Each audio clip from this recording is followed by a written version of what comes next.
Okay बच्चों, तो चलिए हम लोग आज के हिंदी के क्लास को स्टार्ट करते। ओके बच्चों, ओके तो चलिए स्टार्ट करते हैं हम लोग आज के क्लास को। तो बच्चों पहला क्वेश्चन है, हुंकार इनकी कृति है। आप सभी को बताना है हुंकार इनकी कृति है। ऑप्शंस हैं दिनकर, सुमित्रानंदन पंत, निराला, कबीर। आप सभी को बताना है हुंकार किनकी कृति है। फटाफट राइट आंसर बताइए, किसकी है कृति है ये, फटाफट बताइए बच्चों। ओके वेरी गुड, अगर आप लोग बता रहे हो ऑप्शन नंबर ए, ठीक है, आप सभी का वेरी गुड है।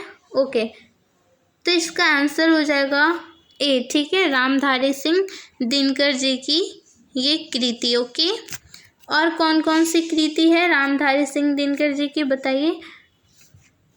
ओके फटाफट कमेंट में बताइए। ओके वेरी गुड, तो क्या हो जाएगा, कुरुक्षेत्र है ना, कुरुक्षेत्र हो जाएगा,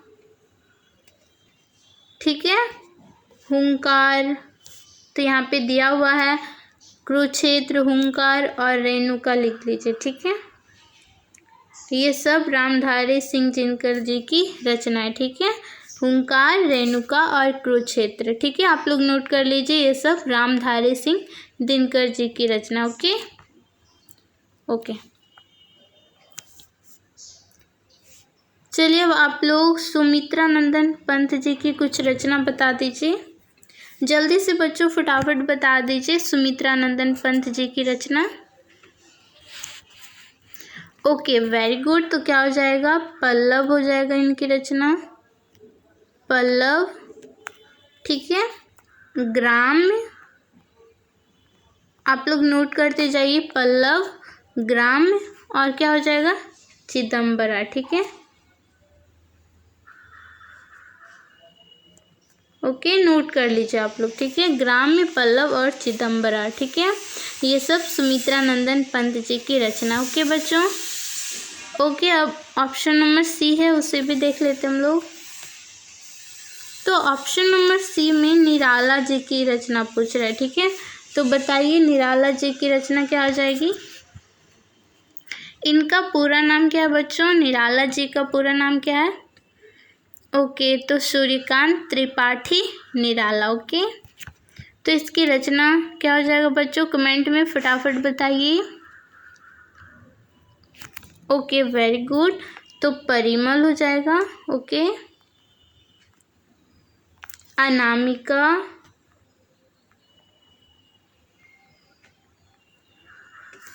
ठीक है, और गीतिका भी हो जाएगा। ओके आप लोग नोट कर लीजिए, निराला जी की रचना गीतिका, परिमल और अनामिका, ठीक है, आप लोग नोट करते जाइए। ओके और आप लोग जब प्रीवियस ईयर क्वेश्चन अच्छे से, है ना, आप सभी को प्रीवियस ईयर क्वेश्चन 2000, ठीक है ना, 2006 से 2022 तक का पूरे अच्छे से प्रीवियस ईयर क्वेश्चन कर जाना है, ठीक है। पीएम प्लस पीएमएम का दोनों का आप लोग कर लीजिएगा, ठीक है। पीएम जो पैरामेडिकल इंटर लेवल का होता है और पीएमएम जो पैरामेडिकल मैट्रिक लेवल पे होता है। आपको 2006 से 2022 तक के प्रीवियस ईयर क्वेश्चन अच्छे से कर लीजिएगा, ठीक है, क्योंकि आप लोग एग्ज़ाम में मतलब क्वेश्चन रिपीट होते हैं, तो आप लोग अगर अच्छे से कर लोगे तो आप लोग को बहुत हेल्प मिलेगी, ठीक है। तो आप लोग को प्रीवियस ईयर क्वेश्चन भी अच्छे से करना है, ठीक है। और मैं जो यहाँ पे क्वेश्चन जितने भी करवा रही हूँ ना, ये सब आपके मतलब प्रीवियस ईयर क्वेश्चन से ही है और उसी के बेस पे ये सारा क्वेश्चन, ठीक है। इसी टाइप के आप लोग के क्वेश्चन एग्जाम में पूछे जाएंगे, तो प्लीज़ आप लोग अच्छे से कीजिएगा, ठीक है। ओके तो चलिए, और हाँ प्रीवियस ईयर प्लीज़ आप लोग अच्छे से कर लीजिएगा, तो आप लोग को बहुत हेल्प मिलेगी, ठीक है ना। ओके ठीक है, और कबीर जी की रचना हम लोग देख लेते, ठीक है। कबीर जी की तो बीजक हो जाएगा। ओके ठीक है, तो कबीर जी की रचना बीजक हो गया, ठीक है। ओके आप लोग नोट करते जाइएगा, ठीक है, और अच्छे से जितने भी रचनाकार हैं उसके रचनाओं को अच्छे से आप लोग को याद कर लेना है, ठीक है। बहुत इम्पोर्टेंट रहता है, ठीक है। ओके बच्चों, तो अब हम लोग नेक्स्ट क्वेश्चन की ओर चलते हैं। ओके,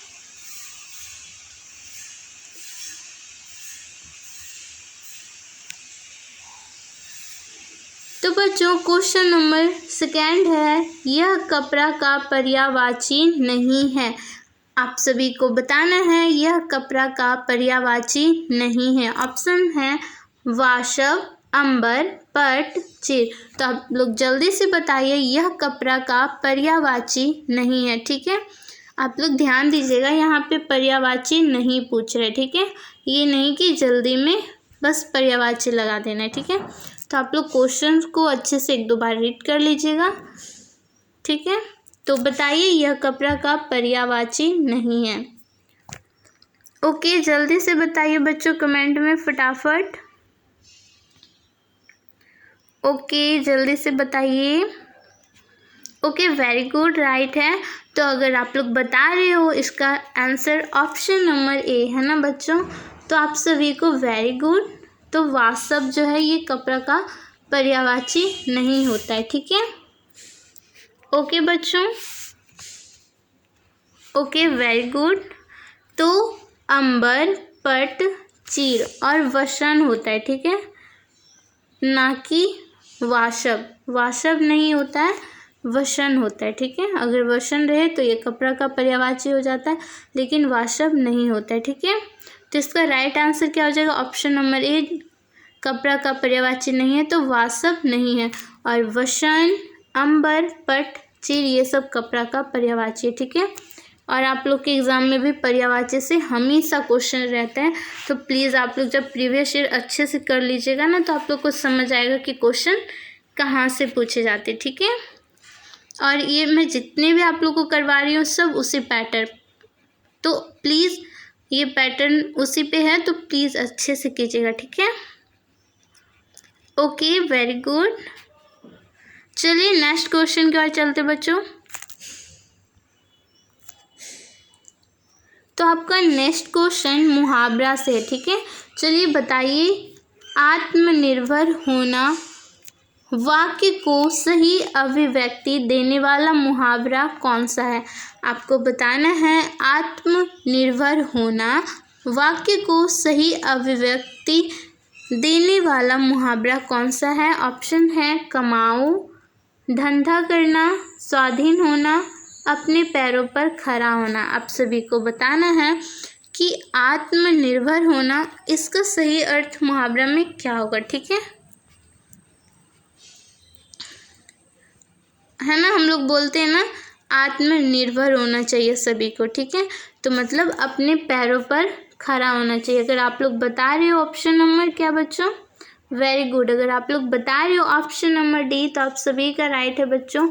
तो अपने पैरों पर खड़ा होना, ठीक है। सभी को आत्मनिर्भर होना चाहिए, है ना। तो आत्मनिर्भर होना, अपने पैरों पर खड़ा होना, ठीक है बच्चों। वेरी गुड, आप सभी का वेरी गुड है अगर आप लोग डी लगाए थे तो। ओके, तो नेक्स्ट क्वेश्चन की ओर चलते बच्चों। ओके, ठीक है। तो नेक्स्ट क्वेश्चन है बच्चों आपका पर्यायवाची सही है, तो बताइए भूमि का पर्यायवाची नहीं है, ठीक है। आप लोग को बताना है भूमि का पर्यायवाची नहीं है। फटाफट बताइए बच्चों क्या हो जाएगा इसका राइट आंसर। भूमि का पर्यायवाची नहीं है, ठीक है। ऑप्शंस हैं पृथ्वी, वसुंधरा, मलयज, मोदिनी, ठीक है। आप सभी को बताना है इसका राइट आंसर क्या होगा, जल्दी से कमेंट में बताइए बच्चों। ओके, वेरी गुड, जल्दी से बताइए, सभी का राइट है। Okay, very good. तो अगर आप लोग लगा रहे हो इसका right answer option number C है ना, ऑप्शन नंबर सी लगा रहे हो, तो देन आप सभी का सही है, वेरी गुड। तो भूमि का पर्यायवाची नहीं है, तो इसका right answer option number C हो जाएगा मलयज, ठीक है। मलयज जो है ये भूमि का पर्यायवाची नहीं है, ठीक है ना बच्चों। और पृथ्वी, वसुंधरा, मोदिनी ठीक है, धरती, ये सब भूमि का पर्यायवाची है, बट मलयज नहीं है। ठीक है, तो आप लोग बताइए मलयज जो है ये किसका पर्यायवाची है ना? मलयज किसका पर्यायवाची है? भूमि का पर्यायवाची तो धरती हो गया, वसुंधरा हो गया, मोदनी हो गया। ठीक है, तो मलयज इसका राइट आंसर हो जाएगा। मलयज भूमि का पर्यायवाची नहीं है। ठीक है बच्चों, तो आप सभी को बताना है मलयज किसका पर्यायवाची है। जल्दी से आप लोग कमेंट में बताइए, हम कमेंट देख रहे हैं आप सभी का, जल्दी से बताइए बच्चों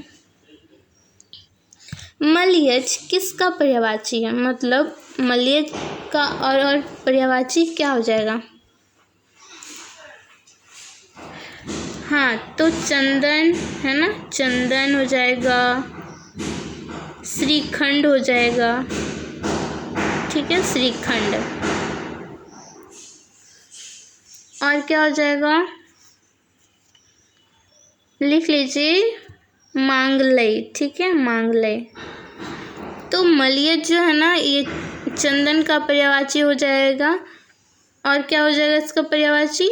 तो श्रीखंड, मांगलय। ठीक है, मांगलय। तो चंदन का पर्यायवाची है ये मलयज, और क्या हो जाएगा? श्रीखंड हो जाएगा और मांगल्य हो जाएगा। ठीक है, ओके। अब नेक्स्ट क्वेश्चन की ओर चलते हैं हम लोग।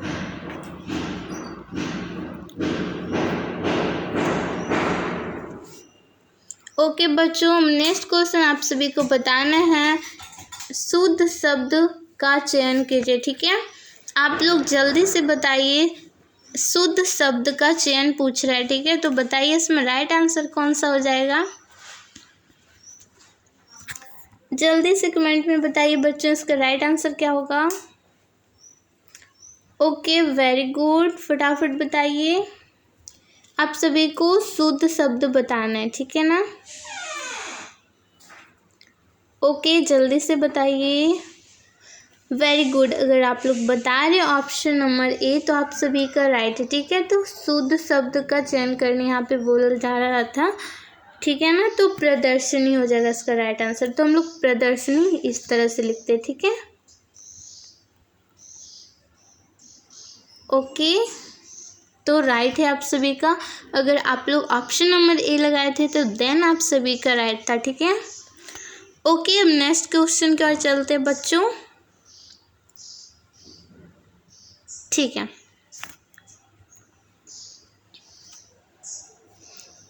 तो नेक्स्ट क्वेश्चन है, चौराहा में कौन सा समास लगा हुआ है? आप सभी को बताना है चौराहा में कौन सा समास लगा हुआ है। ठीक है, तो समास से क्वेश्चन है, तो बताना है आप सभी को चौराहा में कौन सा समास लगा हुआ है। ऑप्शंस हैं बहुब्री, द्वंद्व, तत्पुरुष, द्विगु। फटाफट बताइए इसका राइट आंसर क्या होगा? Okay, very good. अगर आप लोग बता रहे हो ऑप्शन नंबर डी तो देन आप सभी का राइट है। ठीक है, तो द्विगु इसका राइट आंसर हो जाएगा। ओके, तो चौराहा आप सभी को पता होगा।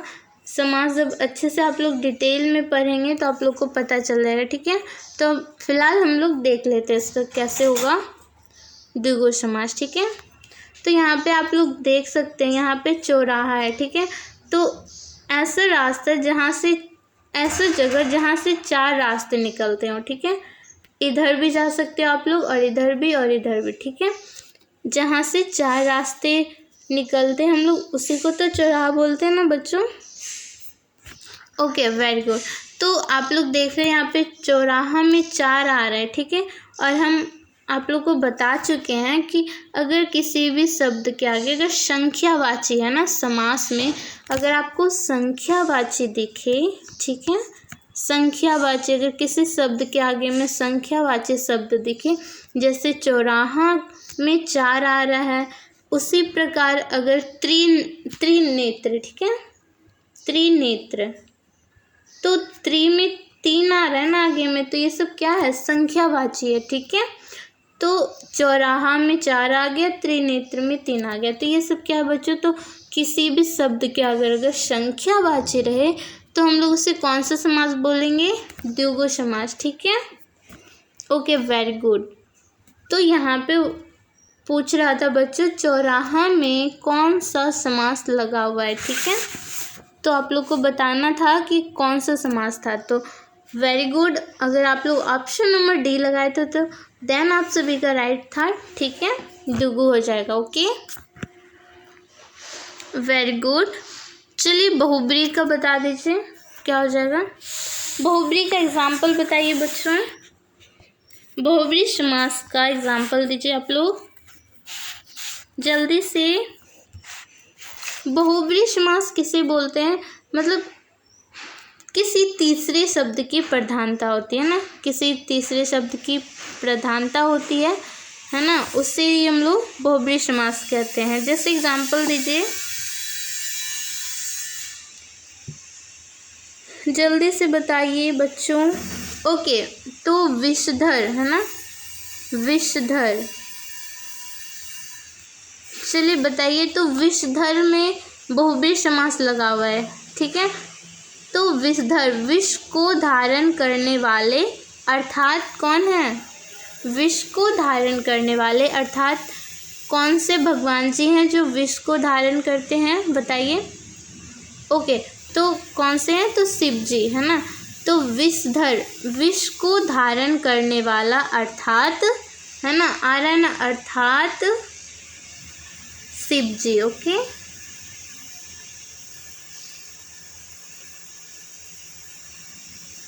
है ना, शिव जी। ओके, तो किसी तीसरे शब्द की ओर इशारा कर रहे हैं ना बच्चों, विषधर विष को धारण करने वाले अर्थात क्या हो जाएगा, विषधर, तो शिव जी आ जा रहे हैं, है ना, शिव जी। तो इसमें आपका बहुब्री समास लगा हुआ है, ठीक है। जैसे कि आप अभी हम बताए विषधर, तो विष को धारण करने वाले अर्थात शिव जी, है ना। तो किसी तीसरे शब्द की ओर तो इशारा कर रहा है ना, अर्थात शिव जी। किसी तीसरे शब्द की ओर अगर इशारा करता है तो उसे हम लोग बहुब्री समास, ठीक है। जैसे विष को धारण करने वाले अर्थात शिव जी आ रहे हैं, ठीक है। और क्या हो जाएगा, गिरधर, है ना, गिरधर, है ना। तो गिरधर गिर को धारण करने वाले, गिर का अर्थ क्या होता है, पर्वत, ठीक है। तो पर्वत को कौन से भगवान जी ने धारण किया था, तो कृष्ण जी ने।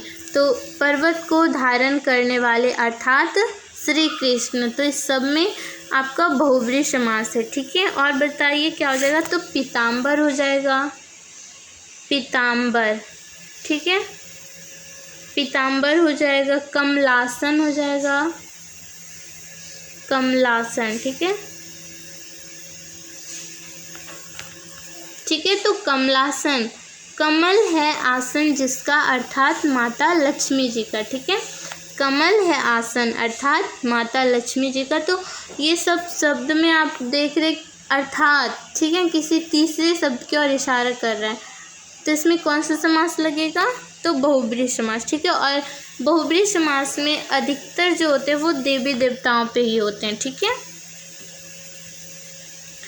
ओके, तो बहुब्री समास का उदाहरण गिरधर हो जाएगा, विषधर हो जाएगा, पीताम्बर हो जाएगा, कमलासन, ठीक है। ओके, वेरी गुड, ठीक है, आप लोग नोट कर लीजिएगा। ओके, चलिए अब द्वंद्व का बता दीजिए, एग्जाम्पल क्या होगा द्वंद्व का।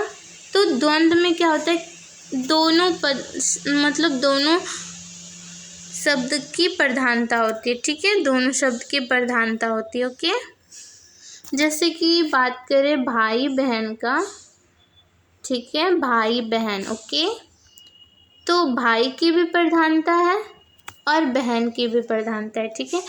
यहाँ पे हाइफन रहता है, ओके, हाइफन। जैसे माता पिता हो गए, माता पिता, ठीक है। लोटा, डोरी, बहुत सारे एग्जाम्पल हैं। नाना नानी, लंगड़े, लूले, ये सब में क्या है, द्वंद्व समास है।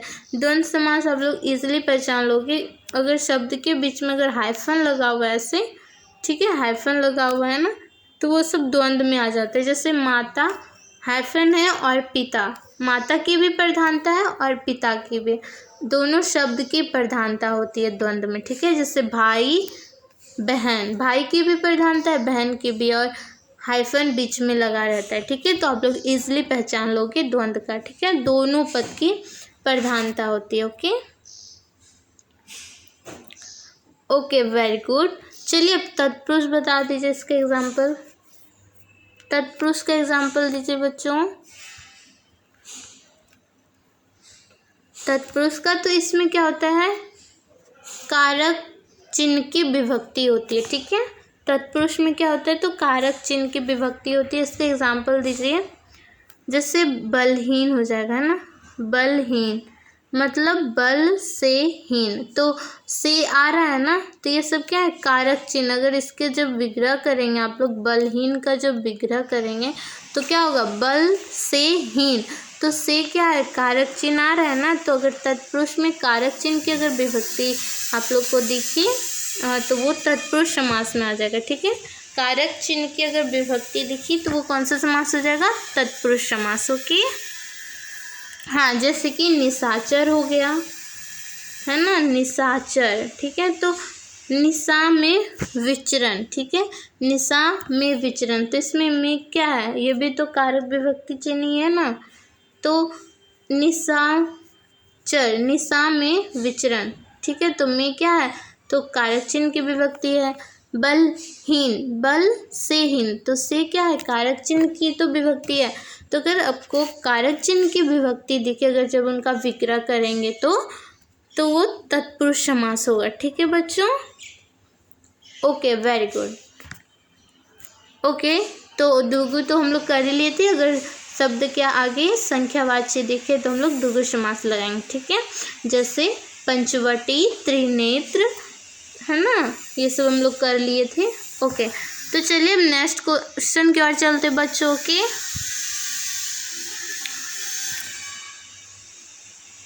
चलिए तो नेक्स्ट क्वेश्चन है बच्चों, महोत्सव में कौन सी संधि है। आप सभी को बताना है महोत्सव में कौन सी संधि है। ऑप्शंस है दीर्घ संधि, यंग संधि, वृद्धि संधि, गुण संधि।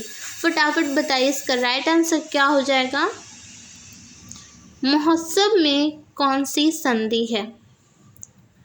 Okay very good. अगर आप लोग बता रहे हो उसका राइट आंसर क्या होगा, जल्दी से बताइए। Very good. अगर आप लोग बता रहे हो महोत्सव में गुण संधि तो आप सभी का राइट है, ठीक है। तो इसका right answer option number D अगर आप लोग लगाए थे तो देन सही है, ठीक है। तो महोत्सव में कौन सी संधि है, तो गुण संधि है, ठीक है बच्चों। इसका ट्रिक होता है, अगर ए है ना, ए औ और अर अगर आए तो आप लोग गुण संधि लगाना है, ठीक है। जैसे यहाँ पे आप लोग देख सकते हो महोत्सव, तो ओ आ रहा है ना, महोत्सव में ओ, तो आप लोग को पता चल जाएगा महोत्सव, यहाँ पे ओ आ रहा है तो मतलब गुण संधि है, ठीक है। या फिर ए आए या अ आए या फिर अर आए, ठीक है। जैसे कि महेश्वर में ए आ रहा है, ठीक है। ओके उसी प्रकार महोत्सव में ओ आ रहा है, ठीक है। अब महर्षि, महर्षि में क्या आ रहा है, अर आ रहा है ना, महर्षि अर, ठीक है। तो गुण संधि में ए ओ अर देखना है, ठीक है, कि ए ओ अर अगर आप लोग को दिखे तो आप लोग गुण संधि लगा देना है, ठीक है।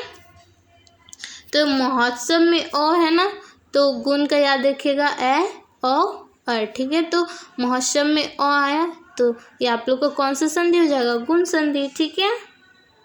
Okay very good. तो इसका right answer option number D गुण संधि हो जाएगा। महोत्सव में कौन सी संधि है बच्चों, वेरी गुड, गुण संधि। ओके ठीक है। अब आप लोग को बताना है दीर्घ संधि। तो दीर्घ संधि में बड़ी हर्षिकर की मात्रा, बड़ी दुर्घिकर की मात्रा अगर देखें तो वो दीर्घ संधि हो जाएगा, ठीक है। जैसे कि महिष, ठीक है, महिष,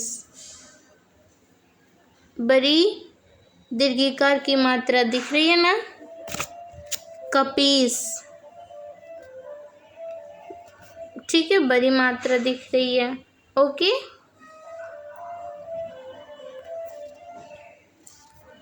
ओके तो दीर्घ संधि में बड़ी आ की मात्रा बड़ी हर्षी कर बड़ी दुर्घी कर की अगर मात्रा दिखे तो वो दीर्घ संधि हो जाएगा। ठीक है। वृद्धि संधि में क्या होगा बच्चों? वृद्धि में डबल और अगर आपको ये वाली मात्रा दिखे, ठीक है, तो वो वृद्धि संधि हो जाएगा। ठीक है। और अ वाला अगर डबल मात्रा दिखे तो ये वृद्धि संधि हो जाएगा। ठीक है। ओके, जैसे कि क्या हो जाएगा? सदैव, महोषधि, है ना, सदैव और महोषधि। तो ये सब में डबल अ की मात्रा दिखेगी आपको। ठीक है। तो ये वृद्धि संधि हो जाएगा। ओके, तो अब यन का बता दीजिए आप लोग। यन में क्या होगा?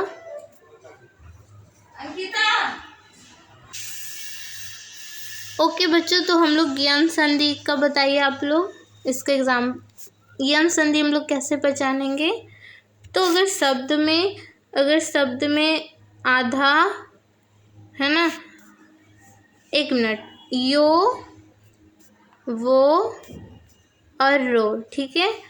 अगर शब्द, किसी भी शब्द, जैसे कि इत्यादि हम लोग ले लेते, ठीक है, इत्यादि, तो यो आ रहा है ना, और यही यो में आधा किसी शब्द की, है ना, तो ये आपका इत्यादि हो जाएगा। ठीक है।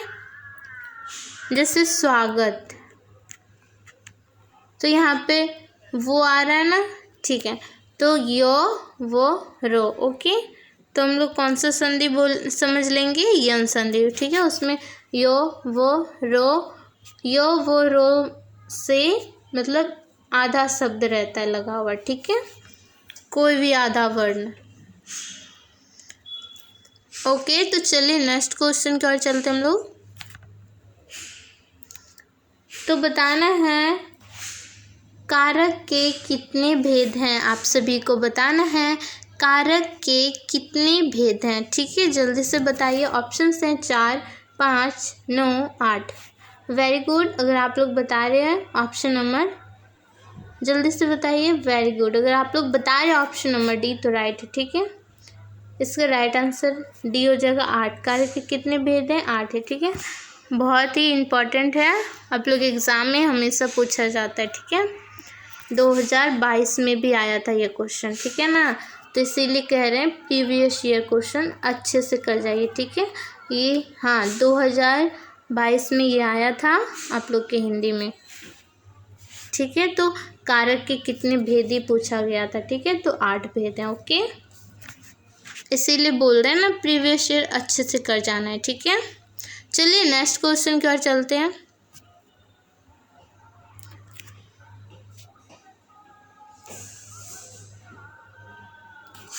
ओके, बताना है यह एक वचन शब्द है। ठीक है, एक वचन शब्द है। वस्तुएं, गाथाएं, कुटिया, सखियां। आप सभी को बताना है कि यह एक वचन शब्द है। इसमें से कौन सा है जो एक शब्द में, एक वचन में है, वो शब्द बताइए। Very good. अगर आप लोग बता रहे ऑप्शन नंबर सी तो देन आप लोग का सभी का सही है, तो इसका ऑप्शन नंबर सी राइट हो जाएगा। ठीक है, तो कुटिया एक वचन में और ये सब बहुवचन में। ठीक है, एक वचन क्या होता है बच्चों बताइए तो? हाँ, जिस शब्द, है ना, जिस शब्द से एक ही वस्तु का बोध होता है। ठीक है, जिस शब्द से एक ही वस्तु का अगर बोध होता है, हम लोग एक वचन बोलते हैं, जैसे कि लड़का, है ना, लड़का, लड़की, बच्चा। ठीक है, बच्चा, तो ये सब में क्या आ रहा है? जिस शब्द से एक ही वस्तु का बोध हो तो हम लोग एक वचन बोलते हैं। ठीक है, जैसे लड़का, लड़की, बच्चा। ठीक है, और बहुवचन क्या होता है बताइए तो? हाँ, जिस शब्द से अनेक वस्तुओं का बोध हो उसे हम लोग बहुवचन बोलेंगे। बहुवचन में क्या आ जाएंगे बताइए? तो इसमें आ जाएंगे लड़के, है ना, लड़कियाँ। ठीक है। तो ये सब आपके बहुवचन में जाएगा, ठीक है। लड़के, लड़कियां, है ना। तो एक जिस शब्द से अनेक वस्तुओं का बोध हो उसे हम लोग क्या बोलेंगे, तो बहुवचन बोलेंगे, ठीक है। ओके, तो आप लोग को समझ में आया। एक वचन जिससे एक वस्तुओं का बोध हो उसे एक वचन बोलेंगे, ठीक है। जैसे कि लड़का।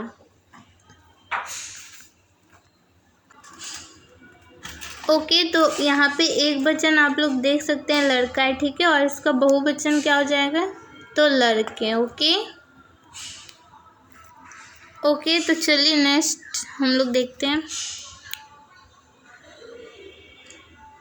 तो क्वेश्चन नंबर लास्ट है बच्चों। तो आप सभी को बताना है आम्र शब्द आम का निम्नलिखित है, ठीक है। आप सभी को बताना है आम्र शब्द आम का निम्नलिखित है, ठीक है। ऑप्शंस हैं तत्सम, तद्भव, देशज, विदेशी, ठीक है। आप सभी को बताना है ये जो आम्र शब्द है आम का निम्नलिखित है, ये कौन सा शब्द है। आम्र जो है आम का निम्नलिखित है, तत्सम है, तद्भव है, देशज है या फिर विदेशी है, ठीक है। आप सभी को बताना है इसका राइट आंसर क्या होगा। ओके, तो जल्दी से कमेंट में बताइए बच्चों।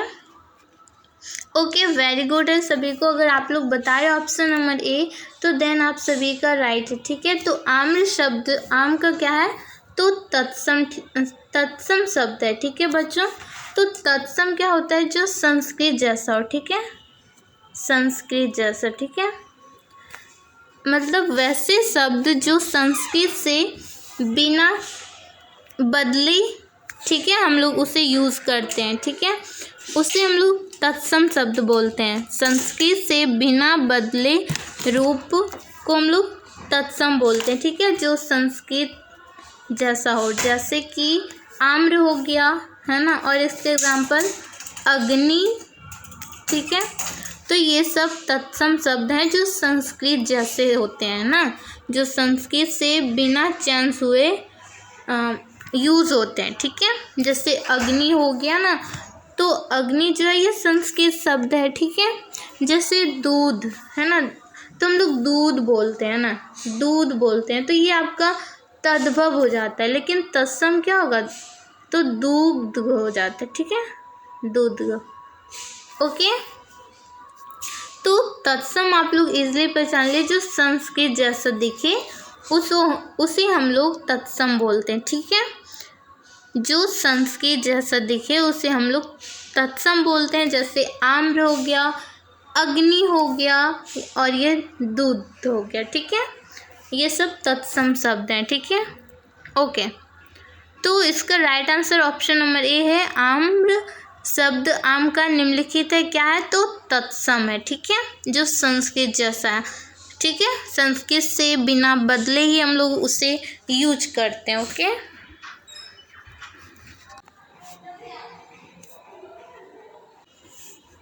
ठीक है। तद्भव बताइए आप लोग। तो तद्भव क्या होगा बच्चों, तत्सम तो हम लोग देख लिए, जो संस्कृत से बिना चेंज किए हम लोग उसे यूज़ करते हैं, जो संस्कृत जैसा होता है, ठीक है। हाँ, जो संस्कृत से मतलब बिना चेंज हुए, ठीक है ना। हम लोग संस्कृत से बिना बदले कोई रूप हम लोग उससे यूज़ करते हैं, तो वो तत्सम जो संस्कृत जैसा होता है, ठीक है। और तद्भव क्या होता है कि किसी भाषा से विकसित शब्द, ठीक है। तद्भव किसी भाषा से विकसित शब्द को हम लोग तद्भव बोलेंगे। जैसे पहले संस्कृत था, ठीक है। संस्कृत जो है अगर रह गया है संस्कृत में ही, तो उसे हम लोग तत्सम बोलते हैं।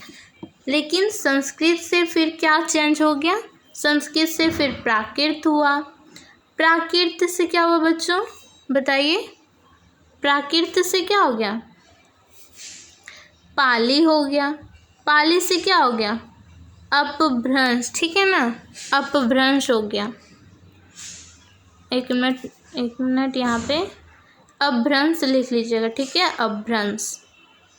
तो इस प्रकार जो चेंजेस हो रहे हैं, ठीक है। संस्कृत से फिर प्राकृत में आया, फिर प्राकृत से पाली, पाली से फिर अपभ्रंश में। तो ऐसे शब्द जो होते हैं वो तद्भव कहलाते हैं, ठीक है, जो किसी भाषा से विकसित शब्द होते हैं, ठीक है, तो ऐसे हम लोग तद्भव ऐसे बोलते हैं, ठीक है।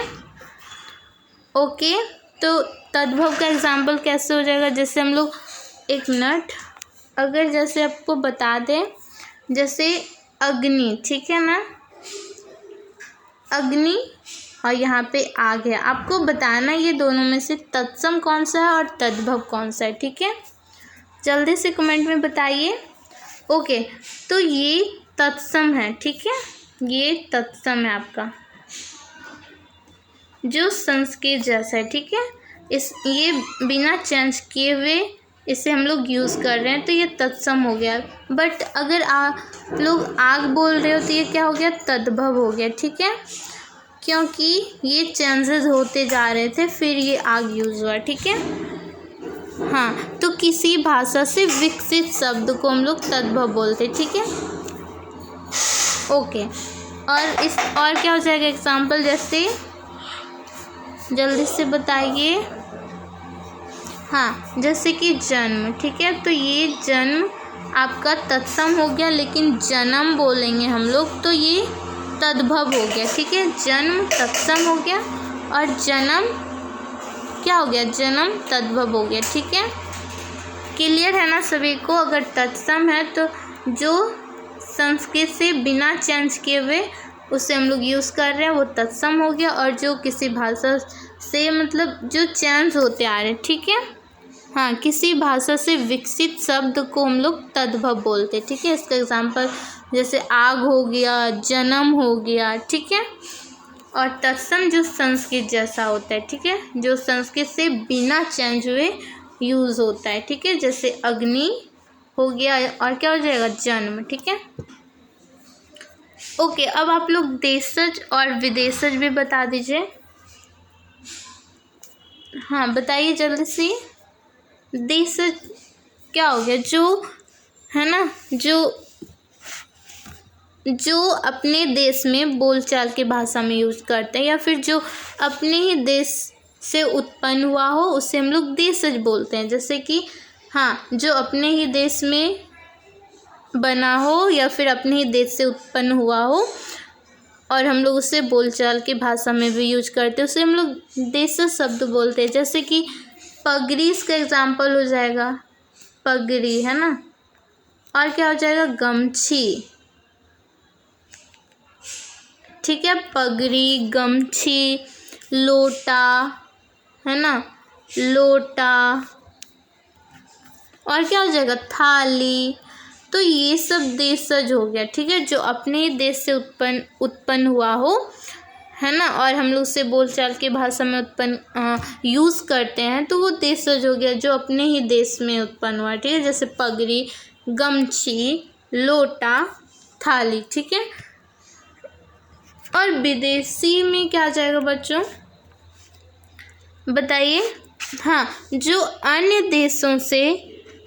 देशों से भाषा में आए हुए हैं, हाँ, उससे हम लोग विदेशज बोलते हैं, विदेशी भाषा, जो अन्य देश से हमारे भाषा में यूज़ होते हैं, ठीक है, जो अन्य देश से हमारे भाषा में आते हैं और उसे हम लोग यूज़ करते हैं, ठीक है, और उसे हम लोग हिंदी भाषा में सम्मिलित कर लेते हैं ना। अन्य देश से जो भाषा आए और उसे हम लोग अपनी ही भाषा में यूज़ कर लिए तो वो विदेशी हो गया, क्योंकि वो अन्य देश से आया ना।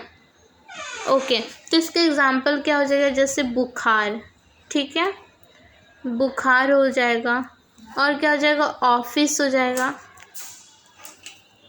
ठीक है बच्चों। तो ये सब विदेशज हैं, विदेशी शब्द हैं, जैसे बुखार, ऑफिस, अदालत भी आप लोग ऐड कर लीजिए। तो ये सब विदेशज शब्द हैं जो विदेश से आए हुए हैं और हम लोग इसे अपने भाषा में यूज कर रहे हैं, ठीक है। तो अदालत, बुखार, ऑफिस, ये सब विदेशी शब्द हैं, ठीक है। हाँ, जो कि अन्य देश से आते हैं और उसे हम लोग अपनी हिंदी भाषा में सम्मिलित कर लेते हैं, ठीक है। जो अन्य देश से जो भाषा आए और उसे अपनी भाषा में ऐड कर लेते हैं तो वो विदेशज हो जाता है, ठीक है। जैसे अदालत, तो ये सब अन्य देश का शब्द है, ठीक है। बुखार, ऑफिस, ठीक है। तो आई होप आप लोग को क्लास अच्छा लगा होगा, ठीक है। तो आप लोग फीडबैक ज़रूर दीजिएगा कि आज का क्लास आप लोग को कैसा लगा। ओके, तो आप सभी को आई होप कि आज का क्लास अच्छा लगा होगा। तो okay, bye bye and take care बच्चों। बाप रे, चल।